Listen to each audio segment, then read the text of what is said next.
राम राम मंडळी, चला मग आपण निघालो आज डायरेक्ट एक गटुडं घेऊन गावाच्या दिशेनं. पण भाऊ चला मग म्हटलं आता जायचं होतं गिरणी दळण दळायला. इतकं डेंजर वारं होतं भाऊ, आणि त्याच्यात हे दळण घेऊन जाणं म्हणजे मुश्किलच काम होतं. मग तरी पण जायचं तर होतंच. मग आलो भाऊ, शेवटी गिरणीमध्ये पोचलो.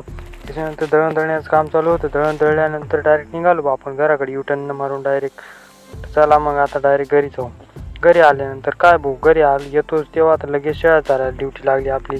शेळ्या चारता भाऊ आपले केस असे झाले होते वाऱ्यानं लई खतरनाक. त्यांना तोपटत मग शेळ्यांचं काम झालं पूर्ण, पण आर्ट वर्क बनवायला टाईमच नव्हता ना. मग म्हटलं जाऊ दे आता रात्री बनवू. त्याच्यानंतर लगेच आपण डायरेक्ट वावर बांधायला लागलो भाऊ. वावर बांधून जायला त्याच्यानंतर जायचं होतं विहिरीवर. लगेच मोटर चालू करायची होती. मग भाऊ बांधून पटकन म्हटलं चला बांधून तर घेऊ भाऊ. फास्ट बांधायचं होतं. मग भिडलो पूर्ण ताकदीनं. त्याच्यानंतर आलो भाऊ मोटर चालू करण्यासाठी विहिरीवर आलो तर काय भाऊ पाणी चालू होतं. मग म्हटलं चांगलंच पाणी येतं. त्याच्यानंतर केली डायरेक्ट मोटर चालू आपण वांगे भरण्यासाठी. म्हटलं ये वांगे तर भरून झाले की लगेच दुसरं काम आपलं वाटच पाहत होतं भाऊ. मग चला मग म्हटलं त्या कामाचा पण मोर्चा आता कंप्लीटच करून येऊ. मग डायरेक्ट निघालो आपण फावडा घेऊन. त्याच्यानंतर वावरात जायचं होतं. कांद्याचं ऊळ टाकायला त्याच्यासाठी आई कट टाकत होती भाऊ.